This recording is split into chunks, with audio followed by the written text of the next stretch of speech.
Voilà, ça me semble utile de revenir sur ces notions-là d'ombre, de lumière, de personnes lumineuses, de personnes obscures.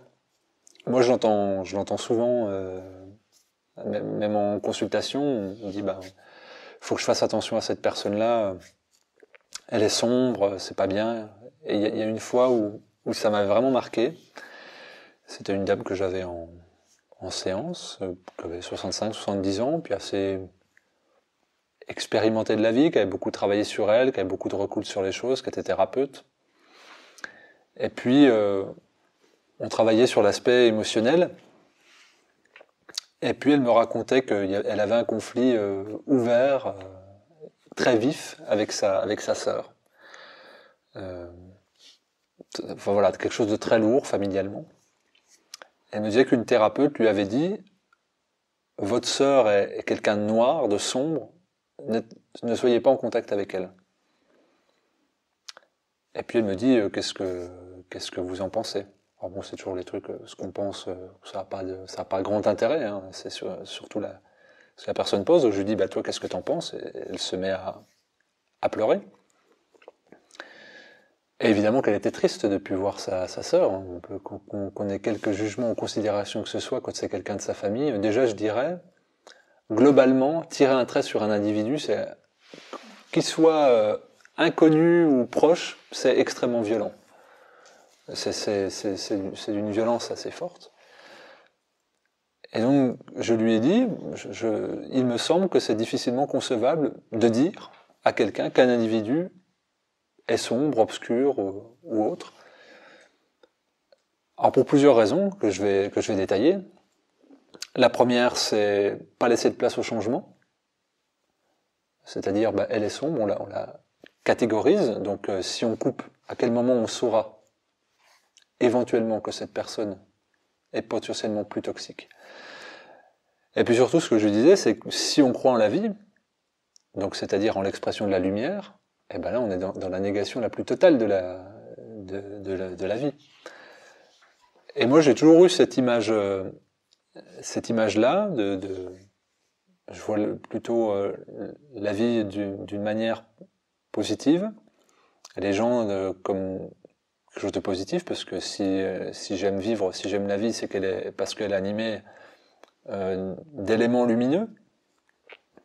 Et donc souvent, on me dit, mais comment tu fais pour parler à telle personne? Est-ce que tu refuses des gens en soins ou autre? Je dis évidemment non, parce qu'il y a toujours une parcelle lumineuse sur l'individu, donc on se moque de ce qui est sombre, parce que tout le monde a une part de sombre, c'est plus ou moins important, et encore c'est un jugement qui est complètement subjectif par rapport à des valeurs qui sont non immuables. Donc je dis, quand je parle ou quand je pose la main sur quelqu'un, je m'intéresse pas à sa partie obscure, mais plutôt à essayer de faire grandir sa partie lumineuse. Donc je vais lui parler de ce qu'elle aime, de ce qui l'anime, de ce qui la passionne, de ce qui la rend joyeuse, et faire développer ça. Plutôt que d'essayer d'être dans le combat. Il n'y a pas à être dans le combat, il y a être dans la stimulation positive. Et donc là, dans l'exemple de cette personne, je lui ai dit, tu ne peux pas te laisser dire que ta sœur est sombre, parce que de toute façon, ta sœur est une immense partie de toi, donc ça reviendrait à t'assombrir toi-même. Si tu pleures à l'évocation de la séparation avec ta sœur, c'est que ça te touche et que tu n'es pas à l'aise avec ça. Et puis surtout, tu ne laisses pas la possibilité de grandir à travers cette épreuve. Et donc l'image que j'avais utilisée, c'est, même si c'est gros comme une tête d'épingle, il y a toujours de la lumière chez quelqu'un. Et moi, c'est ce que je me suis toujours dit, pour maintenir le lien, même si c'est dur parfois avec certaines personnes où on a eu de la difficulté, ou qu'on estime qu'elles nous ont fait du mal, c'est de se focaliser sur cette tête d'épingle.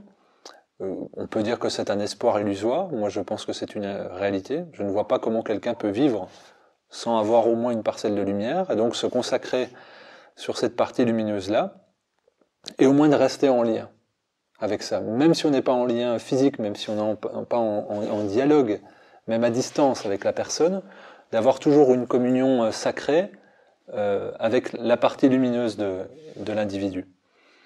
Et donc évidemment que c'est mouvant, une personne n'est pas mauvaise, une personne n'est pas bonne, elle est le fruit d'un déterminisme, elle est le fruit de réalité, d'expérience, le fruit d'accomplissement, de limites. Et on est tous malmenés par rapport à cela. Et si on estime qu'on grandit dans l'épreuve, donc c'est à travers une forme d'obscurité, mais temporaire. Il y a tout un tas tout un tas d'allégories qu'on peut étaler. Toutes les religions parlent de lumière et d'ombre. La religion chrétienne en est truffée, notamment Saint Jean, qui exprime la lumière luit dans les ténèbres, et les ténèbres ne l'ont point reçue. Voilà. Mais ça, vous avez, là je parle parce qu'on est dans un pays à référence judéo-chrétienne, mais vous avez toutes les religions, vous avez ça. C'est la lumière est systématique et partout. Et après, c'est quel œil va être présent pour la voir. Et donc, quand on échange avec les autres, on va catégoriser de manière très manichéenne, très binaire, les individus, alors que là, si on prend un symbole taoïste, par exemple, vous avez le yin, le yang qui sont entremêlés, et vous avez du blanc dans le noir et du noir dans le blanc. Eh bien, la partie ombrée et la partie lumineuse des individus, je la vois davantage comme ça. C'est dur de catégoriser quelqu'un, et souvent on se dit il est noir, il est sombre, il est comme s'il est agressif. Et dès l'instant qu'on va connaître son histoire, le pourquoi, on va s'adoucir, puisqu'on aura contacté finalement le côté humain qu'on a tous et qu'on sent tous en nous, puis dont on veut aussi la mensuétude des autres pour nous accepter. Oui, je suis un peu gueulard, oui, je suis un peu colérique, oui, je suis un peu soupe-au-lait. Oui, mais, et on va justifier de cela. Donc on attend des autres qu'ils acceptent et entendent nos parties un peu obscures, et donc on a plus de difficultés à le faire pour l'autre. Et cet exemple-là avec cette personne m'avait profondément marqué, et je m'étais dit c'est une forme de jugement de ma part, d'évaluation, mais c'est comme ça, j'accepte aussi qu'on le fasse pour moi. Je dis quelle forme de dureté de la part du thérapeute d'avoir dit qu'on demande à quelqu'un de couper les ponts temporairement pour se protéger, ça évidemment. Et le but c'est pas d'aller le thorax en avant sur les baïonnettes. Si on est vulnérable, c'est pas d'aller là où quelqu'un peut être piquant, mais c'est de catégoriser en disant cette personne est sombre, stop. Je trouve ça extrêmement dur. Parce que derrière, il y a une histoire, il y a un parcours, il y a une mise en relief à effectuer. Et on est tous en travail.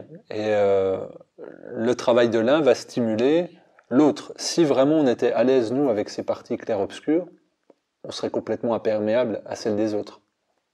Donc cette dimension de travail collective, à travers la notion d'ombre et de lumière, qu'il m'est intéressant de voir. Et dans tout ce qu'on travaille, par exemple, dans la méditation, au jour le jour, des fois, on va avoir des méditations très lumineuses, et puis il y a d'autres fois comme si la lumière s'allumait pas.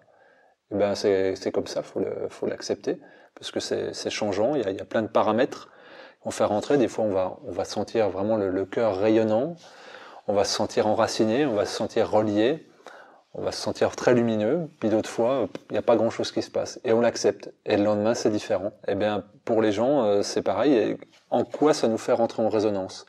Ou ce qu'on perçoit de l'autre, qu'est-ce que ça vient mettre en symétrie? C'est souvent ça, ce qui nous irrite, ce qui nous énerve, ce qui nous met en colère, ce qui nous effraie. C'est souvent un effet miroir. Un miroir, c'est donc un effet de réflexion lumineux aussi. Donc ça nous invite au travail personnel. Et moi, je rapproche ça beaucoup d'un autre symbolisme voilà, encore dans la religion chrétienne. Je suis pas catholique ni chrétien, mais du coup, on baigne là-dedans. C'est la notion de transfiguration, qui est quelque chose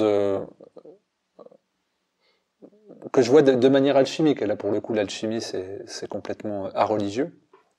C'est de passer d'un état, il y a le veau noir en alchimie, mais il y a tout un état de passer d'un état de réceptivité, de lumière, à un état d'émission. J'appelle ça vulgairement le saut de conscience. Il y a des moments de la vie où on a besoin d'être nourri, beaucoup. Et les sauts de conscience, moi j'estime qu'on en vit un tous les 7 ans à peu près. On en vit très peu dans notre vie. C'est des carrefours où on se sent très vulnérable, où on sent qu'on a des choix de vie forts à faire, mais c'est plutôt des choix moraux qui nous sont uniquement personnels et on doit se positionner. Et ben là, dans ces moments-là, on n'est plus nourri de l'extérieur, mais on doit rayonner de nous-mêmes. Et ces moments-là, on se rend compte que non seulement nous on change, et puis tout l'agencement autour de nous, tout le contexte va changer, y compris les gens. Et parce que on va aussi être une lumière, ne serait-ce que temporaire, et inspirante pour les personnes autour de nous, et on va voir qu'on va changer. On va changer d'amis, on va changer d'entourage professionnel, d'entourage amical, peut-être d'entourage amoureux et autres. On va changer de dimension, en fait, on va changer de rayonnement. Et on va voir qu'il y aura moins, entre guillemets, d'obscurité. Donc toutes ces notions-là, un peu que je balance, un peu vagues, je pense qu'elles évoquent des choses à chacun dans l'assemblée. C'est uniquement ça qui est pertinent, plutôt que de catégoriser de manière binaire, c'est noir, c'est lumineux, et tout est mêlé, tout est complexe, tout est en changement. C'est souvent l'image de l'alchimie, du travail alchimique, qui se fait sur des années, qui est intéressant en fait, la transformation de la matière, la transformation des couleurs, le symbolisme des vitraux aussi. Évidemment qu'une chose va prendre une couleur selon qu'on soit tel endroit, selon telle ou telle lumière extérieure. Rien n'est immuable. Et donc moi dans cette notion ombre-lumière, il y a un caractère qui est complètement interdépendant. Et où, plutôt que de combattre, il y a cette notion de combattre ce qui est sombre, ce qui est dur, c'est plutôt d'avoir une vision positive des choses et de stimuler l'aspect lumineux, puisque tout est une notion d'occuper l'espace. Il ne s'agit pas de combattre l'agriculture conventionnelle, il s'agit de développer l'agriculture biologique. Voilà, on est toujours dans des dimensions d'occuper l'espace, pas contre, mais plutôt pour, et donc dans cette dimension d'ombre et lumière, c'est de toujours s'attacher, même si c'est une toute petite tête d'épingle, à la faire grossir, grossir, grossir. Et moi, j'ai toujours eu des relations humaines, mais classiques, je parle même pas de thérapie, pas très malsaines, pour pas dire saines, lorsque je m'attardais à me lier sur cet aspect-là de l'autre. Et en tout cas, c'est ce que je demande à l'autre, qui regarde pas tellement mes défauts, mes points sombres, mais plutôt les aspects plutôt lumineux que j'essaye d'incarner et de développer.